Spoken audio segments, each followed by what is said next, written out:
Selamat malam para investor dan trader di tanah air, apa kabarnya?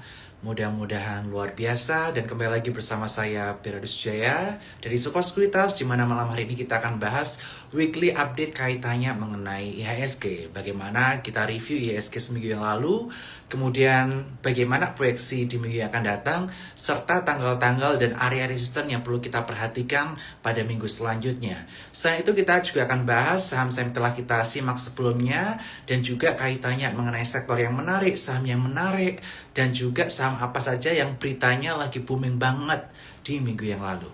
Dan yang pertama saya akan sampaikan terlebih dahulu kaitan mengenai update IHSG.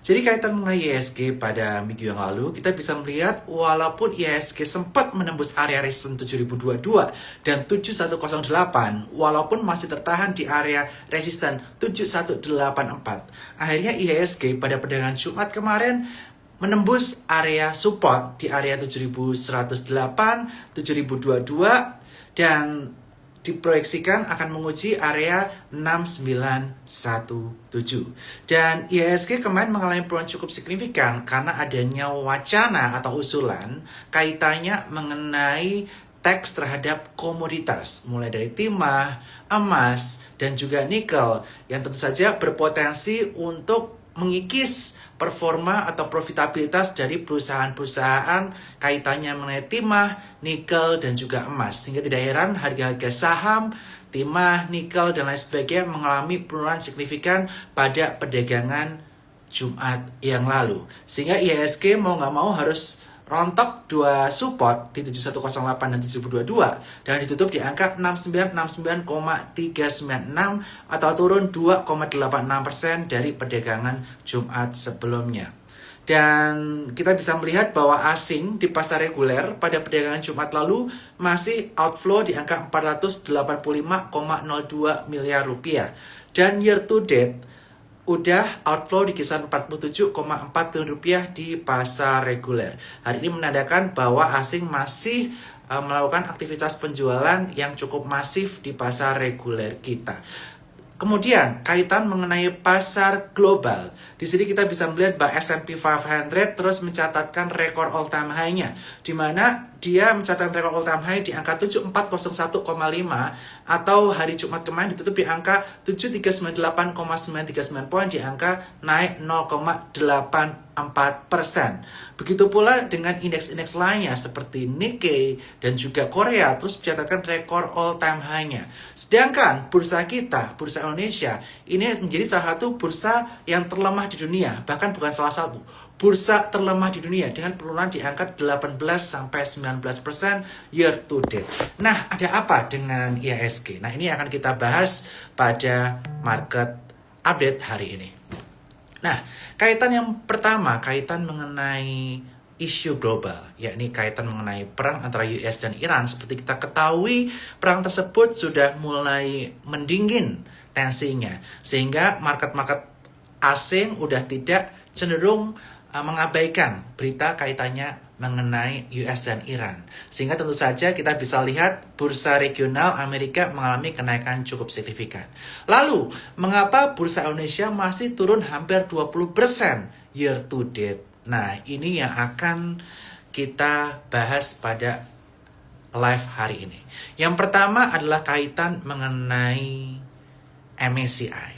MSCI ini seperti kita ketahui Januari mengakibatkan bursa kita rontok karena kita diancam untuk turun ke frontier market, kemudian di-freeze penambahan konstituen barunya, dan di bulan April kemarin MSCI sudah mengeluarkan surat kepada Indonesia, tapi udah tidak membahas mengenai frontier market lagi ya, tapi membahas kaitannya mengenai freeze masih dilangsungkan di bulan Mei, dan final review atas 4 proposal yang telah dilakukan oleh IDX OJK kaitannya mengenai data di atas 1%, kemudian high shareholder concentration, kemudian perubahan daftar atau klien kategori dari 9 ke 39 dan juga anti free vote 15% 2029 itu sudah disubmit proposal ke MSCI dan MSCI masih mereview, dan data kaitan mengenai di atas 1% juga udah keluar per akhir Maret kemarin, udah keluar di awal April, dan ini lagi direview datanya oleh MSCI.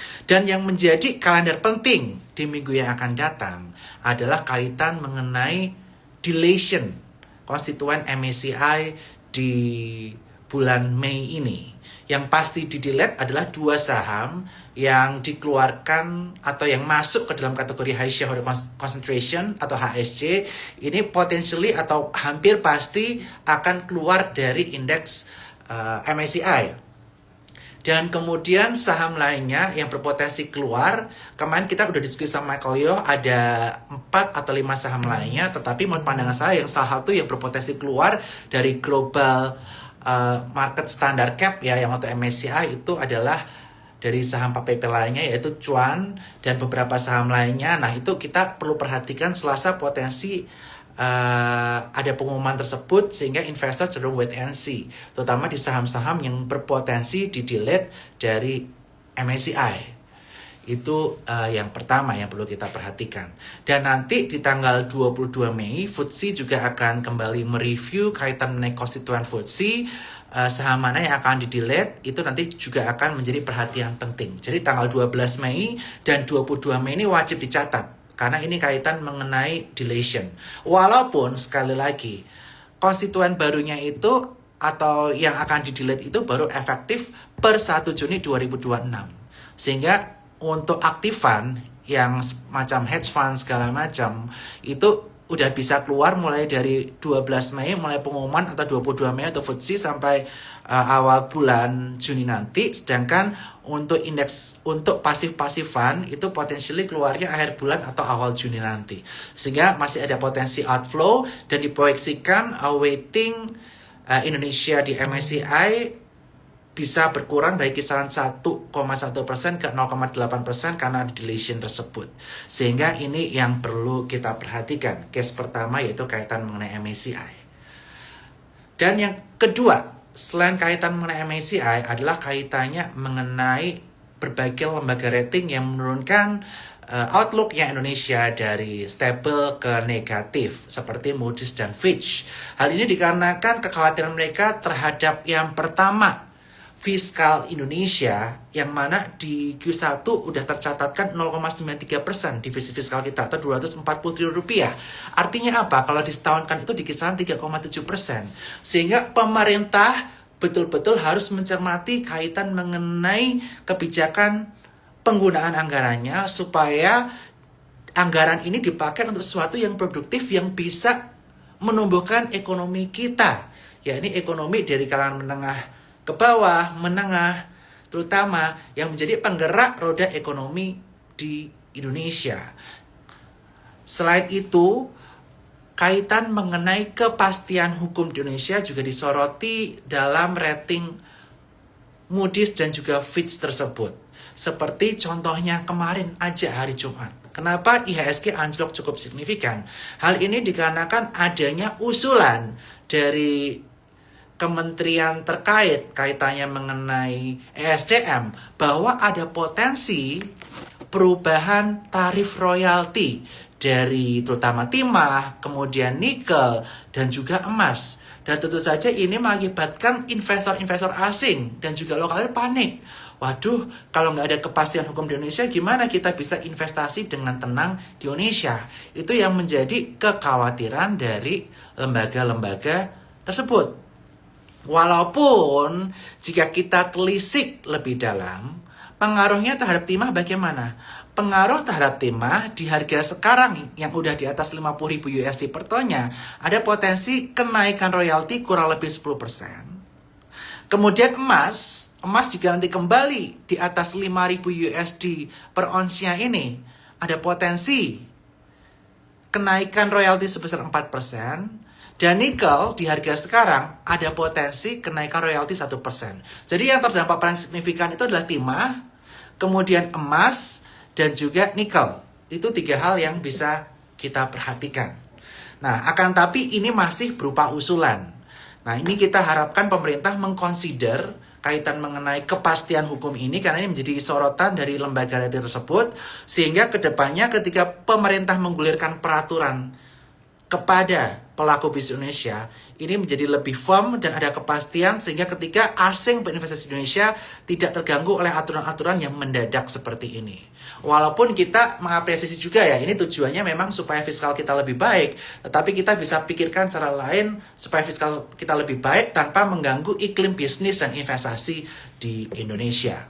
Nah, kemudian yang perlu kita perhatikan kaitannya mengenai kondisi Indonesia, selain tadi kaitan mengenai MSCI, kemudian yang kedua adalah kaitannya mengenai fiskal, dan kaitannya mengenai kepastian hukum. Kita juga lihat bahwa di minggu yang lalu disampaikan bahwa pertumbuhan GDP Indonesia ada di angka 5,61%. Tetapi sekali lagi pertumbuhan GDP kita ini masih di-trigger oleh government spending. Nah, ini yang menjadi catatan. Kedepannya mudah-mudahan pertumbuhan GDP kita bisa didorong dari pertumbuhan ekonomi middle low dan juga pertumbuhan kredit. Karena ini akan bersifat lebih sustain daripada government spending semata. Dan yang perlu kita tekankan juga adalah kaitannya mengenai bank buku 4 ya yang disoroti oleh Fitch juga bahwa outlook-nya dari stable ke negatif. Ini juga mengakibatkan outflow cukup signifikan dari perbankan, walaupun tentu saja kita bisa lihat perbankan kita masih cukup tertekan ya dengan adanya perubahan outlook tersebut, karena ada kekhawatiran juga nanti jika bank-bank ini dipakai untuk menyalurkan kredit kaitannya mengenai MBG ataupun Koperasi Merah Putih, ini bisa meningkatkan NPL dari sektor tersebut. Nah, kemudian kaitan mengenai pergerakan IHSG. Bagaimana potensi pergerakan IHSG hari Senin besok? Ini yang ditunggu-tunggu ya. Jadi, salah satu penggerak indeks yang cukup signifikan di sektor perbankan adalah BMRI. Ini dicatat ya teman-teman ya. Dia weightingnya cukup besar di IHSG. Dan tanggal 11 Mei besok adalah ex-date dari BMRI. Dan dividen yieldnya di angka sekarang itu di kisaran area 8%. Oleh karena itu ada potensi penurunan harga BMRI bisa mencapai 8% juga, dan ini bisa menjadi pendorong melemahnya market di esok hari.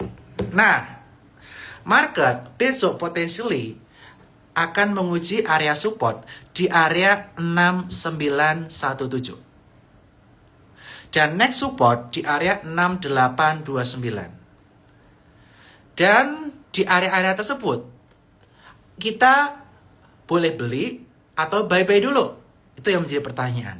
Kalau menurut pandangan saya, area 6917 sampai area 6829 itu merupakan area best price kita untuk masuk atau entry ke market.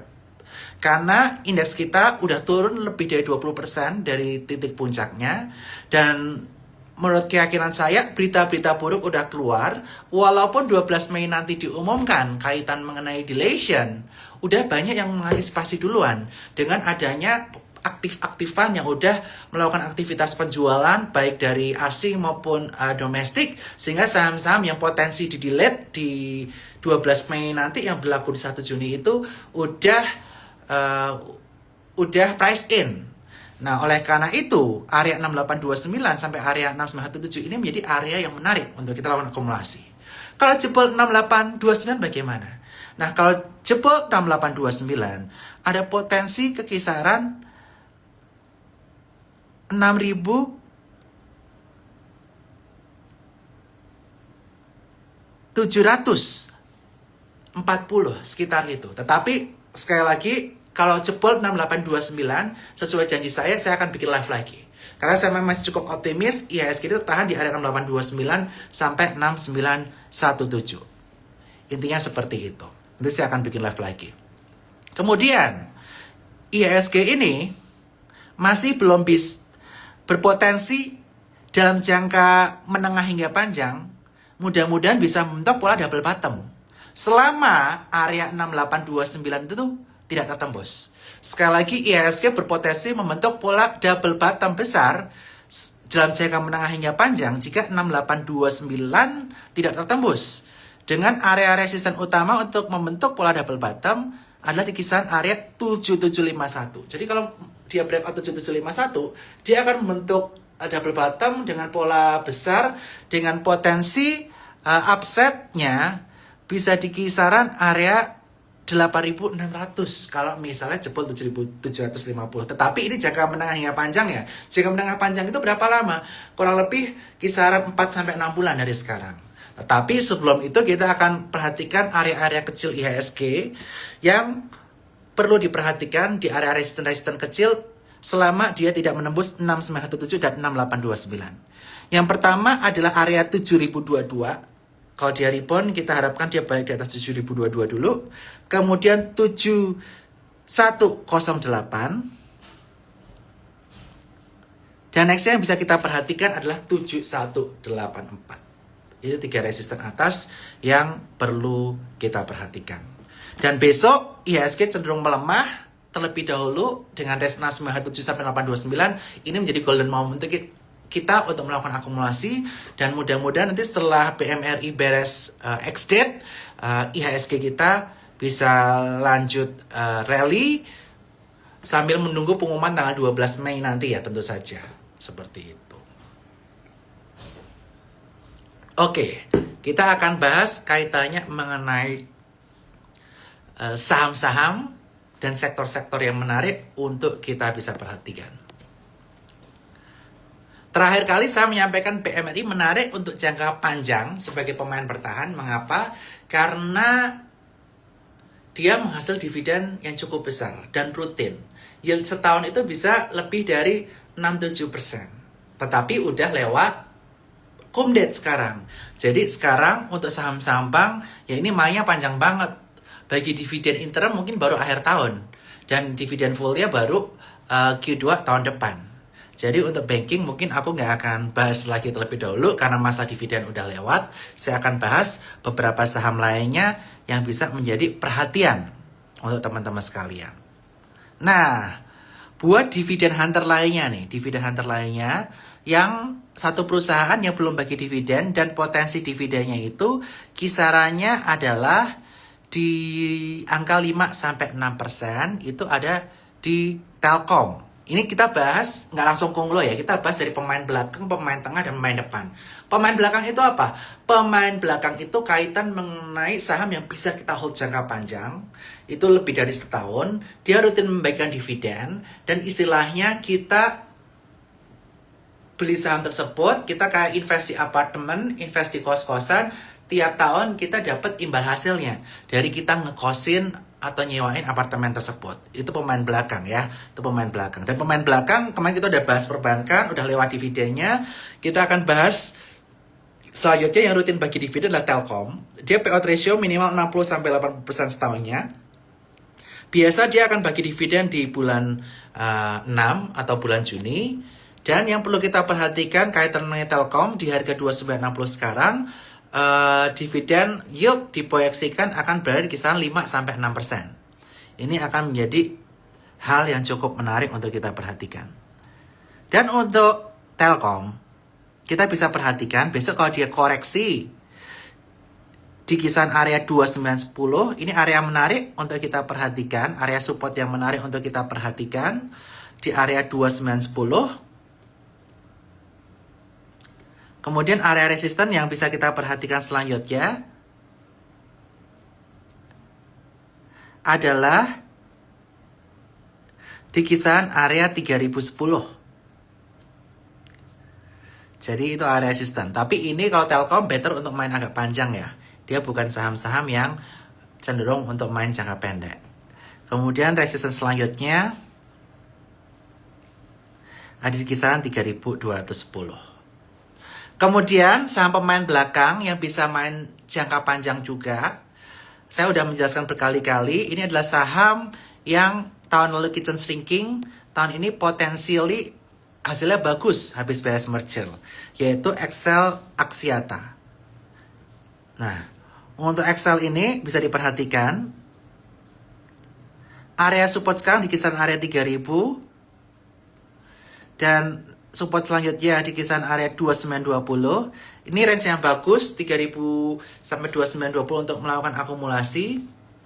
Dan dia akan berpotensi untuk meningkat signifikan jika dia tembus 3280 dan tembus 3360. Kalau dia tembus 3360, dia akan membentuk pola inverted hand shoulders dengan target kenaikan bisa sampai kisaran area 4000-an. Kalau dia tembus 3360 dengan volume kencang. Dan ini bisa dicapai jika IHSG kita sekali lagi mulai stabil kondisinya. Mulai stabil di angka berapa? Jika dia tembus 7451, itu udah menjadi fase pertama yang perlu kita perhatikan. Jadi tembus 7184 dulu, 7184 dulu, dia breakout ke atas, karena kemarin dia gagal tembus. Ke 7184 tembus, ini bagus. Kemudian major resistance lainnya di area 7451, dan selanjutnya di 7751. Tiga area tersebut itu merupakan resisten kuatnya dari IHSG. Selain resisten kecil-kecil yang udah saya bahas tadi. Jadi sekali lagi semua tergantung indeks juga. Kalau saham-saham big caps, ini tentu saja sangat ditentukan oleh indeks. Kemudian, saham pemain tengah. Saham pemain tengah ini kita bisa lakukan swing trading, tetapi sekali lagi pembatasan risiko tetap perlu. Karena dia swingnya naiknya bisa tinggi, ke bawah juga bisa turun signifikan. Tetapi saham pemain tengah ini yang perlu saya catat adalah dia memiliki fundamental yang solid, itu satu. Dan dia ini diuntungkan dengan kondisi makro saat ini sektornya. Nah, yang pasti diuntungkan apa? Yang pasti diuntungkan adalah sektor oil and gas. Sektor oil and gas ini tentu saja diuntungkan dengan harganya oil saat ini udah di kisaran area 100 USD per barrelnya Brent oil. Artinya jika kita bandingkan dengan tahun lalu, kenaikan harga oil itu telah mencapai hampir 50%. Itu yang bisa kita perhatikan. Dan untuk Raja, seperti saya sampaikan berkali-kali, Raja ini dia breakout area double bottom sebelumnya itu di area 4000. Dan setiap kena 4000 itu ada rejection. Kalau misalnya entar atau besok IHSG turun dulu dan Raja ikut terbawa turun ke dekat 4000, ini menjadi area cantik kita untuk melakukan akumulasi. Dan Raja ini kita lihat ada beberapa resisten yang bisa kita perhatikan. Di kisaran 4570.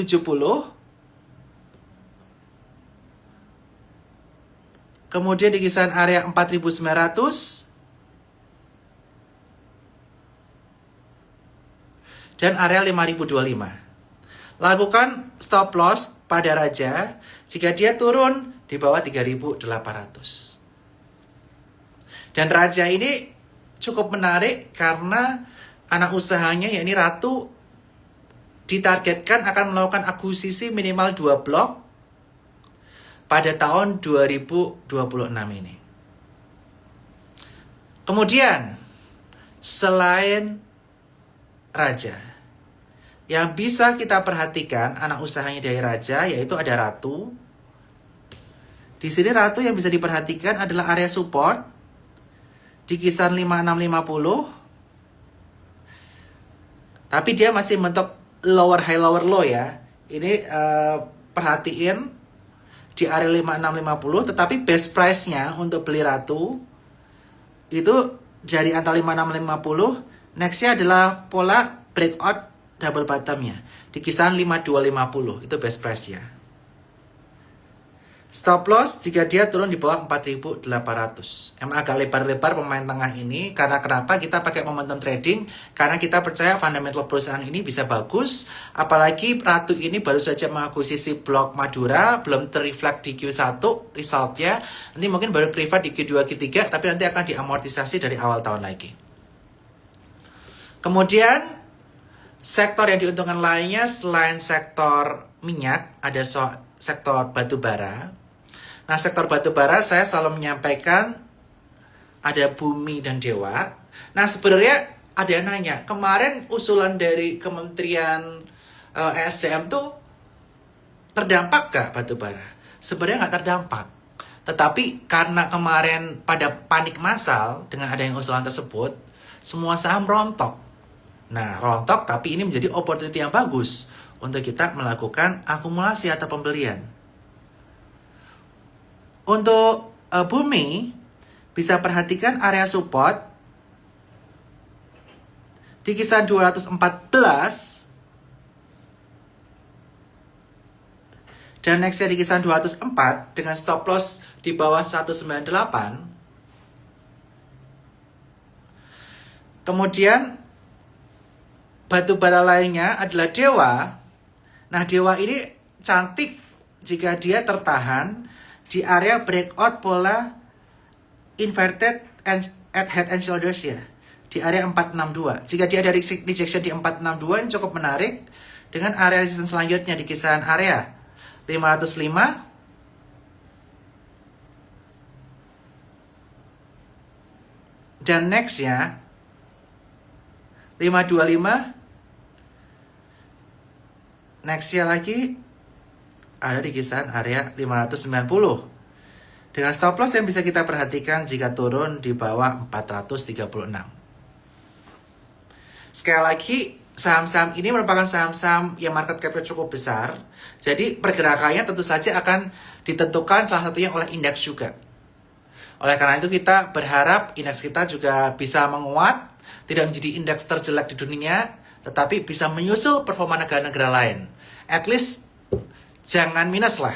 Kita nggak berharap lah kayak Korea ataupun kayak Nikkei. Tapi at least nggak minus. Itu udah akan membuat saham-saham pilihan kita ini bisa meroket. Selanjutnya pemain depan. Nah, pemain depan ini bedanya sama pemain tengah itu apa? Kalau pemain tengah itu fundamentalnya diuntungkan dengan kondisi makro. Bisa kita pakai untuk momentum trading. Karena secara fundamental tahun ini berpotensi menjadi lebih baik dibanding tahun sebelumnya karena ada kenaikan harga komoditas tersebut. Di mana komoditas andalan saya adalah minyak dan juga batu bara. Makanya saya masukkan ke pemain tengah. Kalau yang pemain depan, itu stop loss-nya harus lebih pendek, lebih ketat. Kita gunakan strategi swing trading. Kenapa? Karena secara fundamental mungkin belum tentu terdampak positif dengan kondisi makro, tetapi ini dimotori oleh sentimen-sentimen di grupnya mereka. Nah, yang nggak lama-lama lagi yang saya ingin bahas adalah grup Pak PP. Grup Pak PP gimana nih? Kalau grup Pak PP, kalau yang sekarang lagi ada di posisi MSCI Global Standard Cap, yang big cap, saya menyingkir dulu ya. Karena takutnya saham-saham yang di MSCI Standard Cap atau Global Cap seperti Brand, Cuan, dan lain sebagainya itu takutnya di downgrade ke MSCI Small Medium Caps. Atau bahkan di exclude sekaligus karena dia masuk high shareholder concentration. Nah, oleh karena itu yang nggak masuk di Global Standard Cap apa? Dan free float-nya cukup besar, trade value-nya juga cukup besar. Yakni adalah PTRO. PTRO ini menarik sekali karena dia pernah ada satu kali rejection ketika dia menyentuh 4870, selalu ada rejection di situ. Jadi support kuatnya di area 4870. Di bawah 5000 menuju 4870 itu menjadi area support kunci untuk PTRO yang menarik untuk kita perhatikan. Dengan stop loss di area 4730. Oke. Kemudian resisten-resisten yang perlu diperhatikan untuk PTRO ada di kisaran area 5550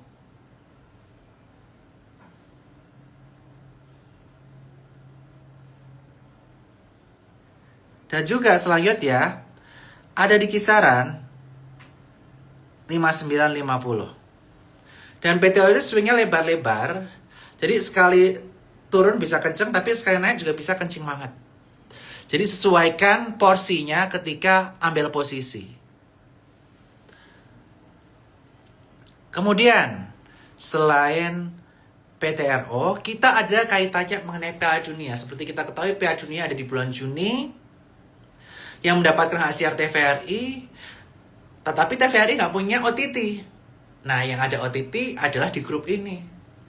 Plus, dirumorkan di berbagai media seperti CNBC Indonesia bahwa ada anak usaha yang berpotensi IPO seperti Dana, Video, ataupun anak usaha yang lain seperti kaitannya mengenai Mata, rumah sakit Mata, atau kaitan mengenai Rans Entertainment. Saya nggak tahu yang di berita itu yang benar yang mana. Tapi kalau saham grup ini itu kalau ada corporate action biasanya kenaikannya akan cukup signifikan. Yakni adalah MTEK. Nah, MTEK ini juga tertekan cukup dalam karena penurunan indeks ya. Kemarin banyak panic selling, sehingga MTEK ini mengalami penurunan cukup signifikan. Tetapi, perhatikan, area 745 ini menjadi support kunci untuk MTEK. Nah, ini ada yang nanya, kenapa nggak SMA? Sebenarnya sama aja, tapi kalau saya lebih lihat MTEK-nya, karena trading value hariannya lebih gede. Jadi, untuk size yang trading value lebih gede, yang lebih gampang keluar masuk, itu yang cari yang trading value lebih besar. Nah, MTEK ini, coba cek teknikal. Dia ini, dulu titik breakout-nya yang membentuk pola double bottom, cek di mana? Itu di area 745. Nah, 745 ini jangan sampai jebol.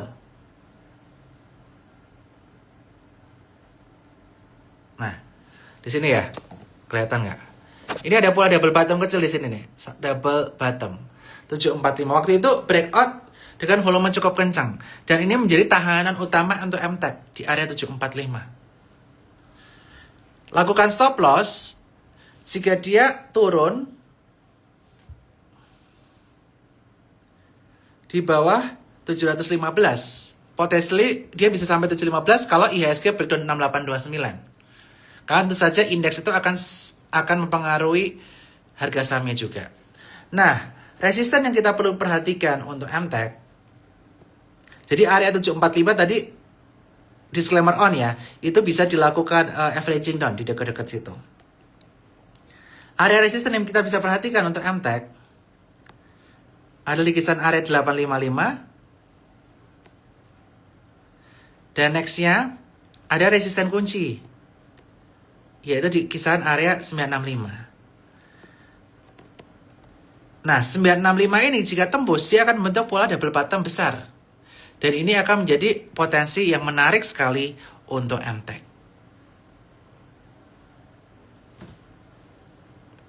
Oke, kita akan lanjut ke yang lainnya. Mungkin ada yang bertanya, SMA juga deh, nggak apa, saya jawab sekalian. SMA ini, perhatikan area support di area 244. Biasanya dia ada rejection di situ.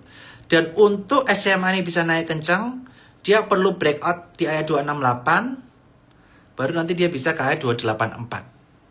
Seperti itu. Oke, tadi udah ada kaitan mengenai Pak PP, kaitan mengenai Piala Dunia. Kita bahas komoditas-komoditas lainnya. Dan di sini aku pengen jelasin lagi, kalau aturan royalti dari pemerintah berlaku, ada potensi yang pertama sektor emas akan kena hit 4%. Royaltinya akan naik 4% jika dia menembus area 5.000 USD per onsnya. Nah, nggak heran kemarin saham-saham emas pada mengalami penurunan cukup signifikan. Walaupun perusahaan emas perhiasan ini cukup menarik ya, emas perhiasannya cukup menarik, karena dengan kenaikan harga emas, jual beli emas perhiasan itu volumenya jadi naik, mereka spreadnya naik di angka 10%, dan net profit dari perusahaan ini di angka 433,5 miliar tahun 2026 atau naik lebih dari 200%, yaitu adalah Harta Dinata. Harta Dinata ini menjadi andalan saya untuk sektor di kaitan mengenai emas. Area support yang perlu kita perhatikan adalah di area 2620. Dan stop loss jika turun di bawah 2470. Resisten yang perlu diperhatikan di area 2870. Dan nextnya di area 3070. Ntar kalian charting sendiri untuk saham-saham idola kalian. Tapi sektor emas tadi saya sampaikan terdampak kurang lebih 4% ya. Ini ya kurang lebih ya gambarnya ya. Oke. Kemudian sektor nikel. Nikel gimana sih? Sebenarnya nikel royaltinya tuh naiknya nggak signifikan. Hanya 1%. Dan ini berpotensi menurunkan net profitnya juga kisahnya 1% aja. Sebenarnya tipis ya. Dan di kaitan mengenai nikel, aku paling suka itu MBMA. Karena MBMA atau grupnya Pak Boy Toheri lagi rajin corporate action nggak cuma di Indonesia, tetapi di luar negeri. Seperti emas yang akan melakukan IPO di Hong Kong.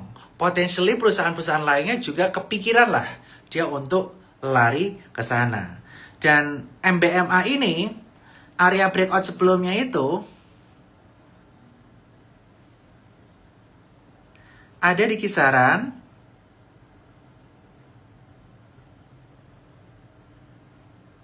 565. 565 menjadi area kunci untuk MBMA.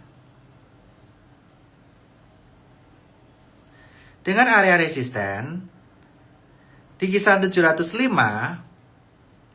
Dan next ya ada di area 780 untuk MBMA. Dan MBMA ini kemarin turun cukup signifikan 11,45%. Ini menjadi sesuatu yang bisa kita perhatikan juga. Nah, yang turun paling dalam pada perdagangan Jumat lalu adalah Timah atau TINS. Kenapa? Karena Timah ini kalau harganya menembus 50.000 USD per tonnya, coba tebak kenaikan royaltinya berapa persen? Kenaikan royaltinya itu bisa lebih dari 10%. Makanya penurunannya sangat signifikan. Dia bisa hit bottom line kurang lebih 10% revenue, sorry. Sehingga tentu saja ini akan berdampak ke performa Timah jika usulan ini betul-betul diluncurkan. Itu yang menyebabkan kekhawatiran investor. Dan Timah kemarin dia breakdown area support 3580. Dan ini belum pernah aku bahas juga ya saham Timah di live saya. Timah ini kalau menurut saya baru menarik jika dia masuk ke area breakout sebelumnya di area 3380. Di area 3380 ini Timah baru menarik. Dengan area resisten minornya di kisaran 3610 dan nextnya di kisaran area 3880. Nah, Timah gimana?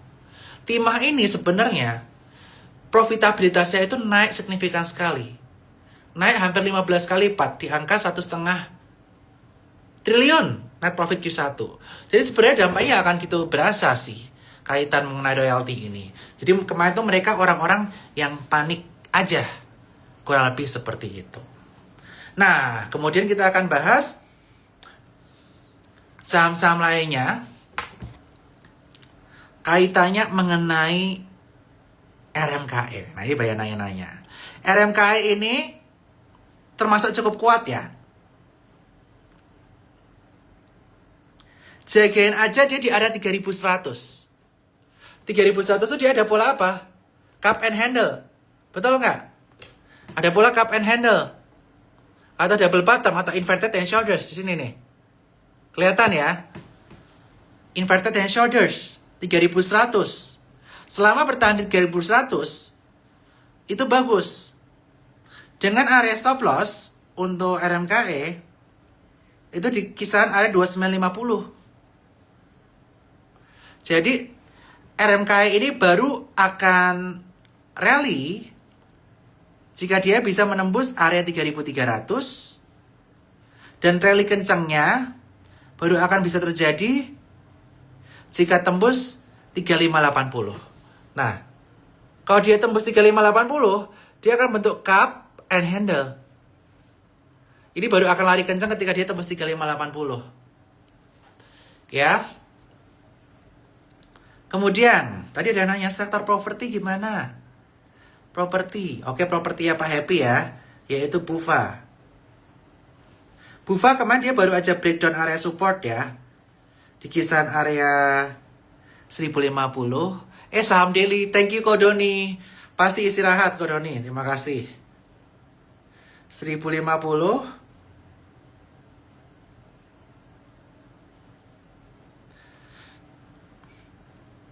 Nah, area akumulasi yang menarik untuk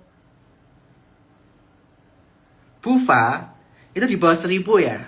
Dengan stop loss jika dia turun di bawah 890. Dengan area resisten di kisaran 1175 dan kisaran 1380. Kemudian Trin.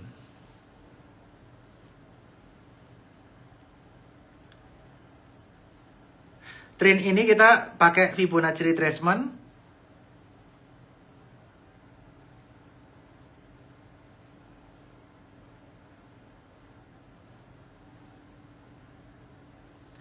Trin, perhatikan, dia harus kembali ke Fibonacci 61,8 di area 660. Jika kembali, dia ada potensi ke 710, 755, dan 810. Ini area penting untuk saham Trin. Jika dia menembus area 890, dia baru bisa rally panjang. Dan ini pun ditentukan dengan IHSG juga. Selama IHSG belum kuat, tentu saja volume di market lebih banyak fear-nya daripada optimisnya.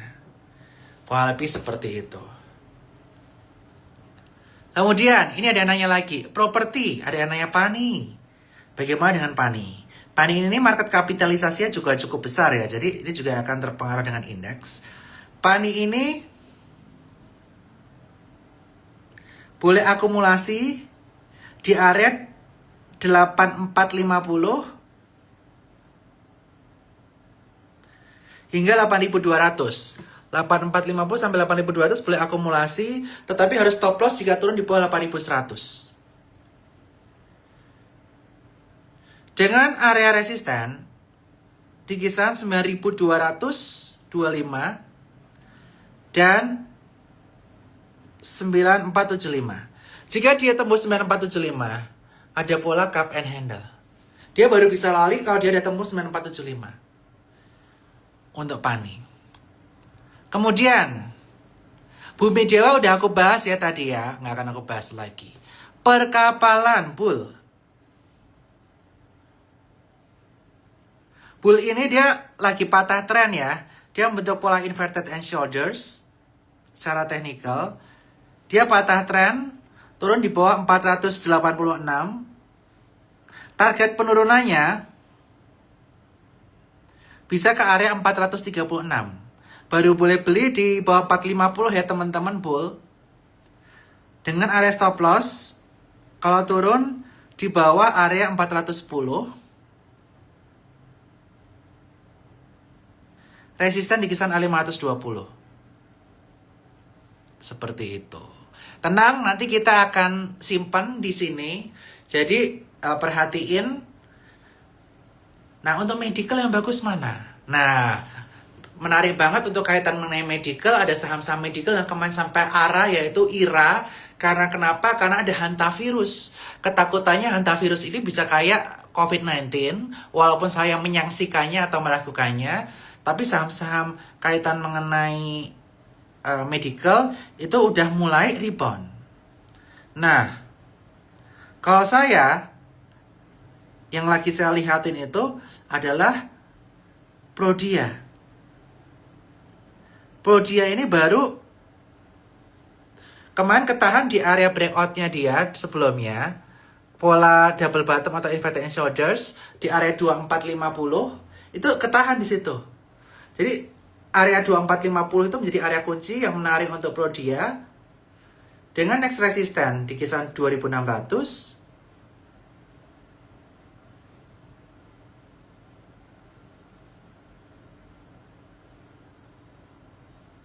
Dan nextnya di area 2780. Kalau dia tembus 2780, dia akan cantik banget untuk Prodia.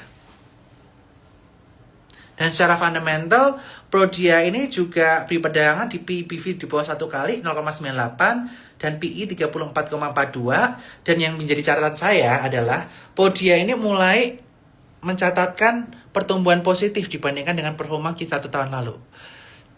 Bottom line-nya itu naik kurang lebih di angka 200% dibandingkan tahun lalu. Kurang lebih seperti itu. Kita bahas sektor apa lagi? Saya udah bahas sektor-sektor yang menarik. Sekarang saya akan bahas berita-berita. Nah, berita yang cukup kita highlight pada minggu yang lalu adalah teman kita yang investor kripto, yaitu Gabriel Ray. Akhirnya dia menancapkan kaki di pasar modal juga. Jadi selamat kok Gabriel Ray udah masuk ke pasar saham juga. Which is ini menjadi tanda bahwa pasar modal kita itu cukup menarik juga untuk investor kripto. Jadi buat teman-teman yang masih di kripto bisa masuk ke saham, ini menjadi opportunity yang menarik. Dia baru masuk di saham CBRE. Nah, bagaimana dengan performa CBRE ini? CBRE ini digadang-gadang akan melakukan right issue di buku Desember, sehingga potensial right issue-nya itu ada di bulan Juni ya. Dan CBRE ini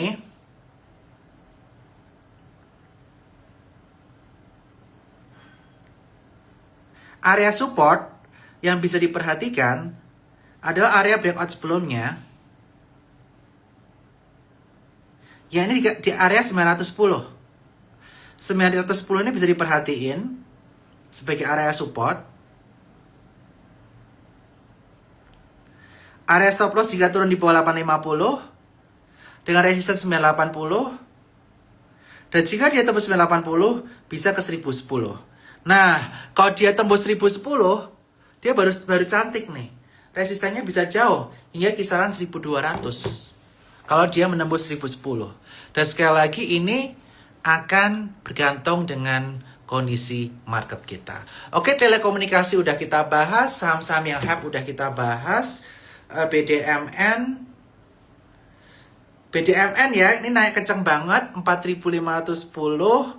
Selamat yang udah cuan BDMN. Aku nyampein saham-saham yang penuh dengan berita itu minggu lalu juga ya. Minggu sebelumnya aku udah sampein juga mengenai BDMN. Selamat yang udah cuan BDMN, kemarin naik 11%. Jadi kemarin dia itu tuh breakout di area 4350. Next resistennya adalah 4.800. Kalau tembus 48, dia berpotensi untuk menuju area 5.000-an. Nah, BDMN ini kenapa ramai adalah kaitan mengenai isu atau rumor di berbagai berita mengenai merger dengan MUFG. Kemudian amonia. Nah, ini ESA. Ini ESA aku juga lumayan merhatiin ini lagi kan.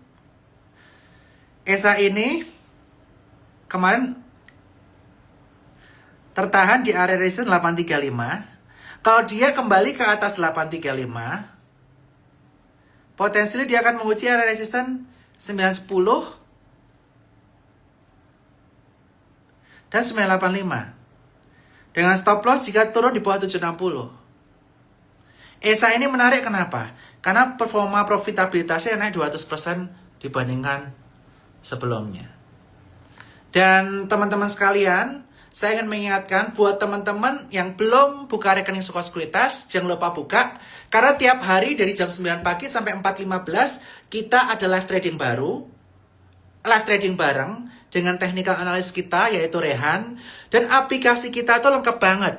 Ada broker summary, kemudian insider. Ini lengkap banget ini nih. Ini spot by Sukor Sekuritas. Terus kita ada pengendalian saham, retailnya sisa berapa di saham tersebut. Terus kita bisa lihat seasonality. Ini aplikasinya Spot by Sukor Sekuritas. Deposit minimal cuma Rp100.000. Jangan lupa buka rekeningnya di bio saya, ada di onboarding.sukorsekuritas.com. Minimal buka berapa? Minimal buka tuh cuma Rp10.000. Kalau sama saya kan cuma seminggu sekali ya, di hari Minggu malam jam 9. Kalau sama Sukor, tiap hari dari jam 9 sampai jam 4.15 ditemenin trading bareng. Kurang apa? Jadi jangan lupa join di onboarding.coachcast.com. Fee-nya hanya 015, 025. Sama kayak yang lain. Dan saya juga ingin mengingatkan buat teman-teman yang pengen upgrade ilmunya di kala market turbulen seperti ini. Proyeksi saya harusnya setelah event IDEO Festival, Stock IDEO Festival 2026 di tanggal 23 Mei nanti, mudah-mudahan bullish. Siapkan diri Anda, beli tiketnya di link bio saya di gowers.co/Stock IDEO Festival 2026. Di situ bakal ada 17 pembicara saham, bakal kasih kisi-kisi untuk tahun 2026, terutama di second half.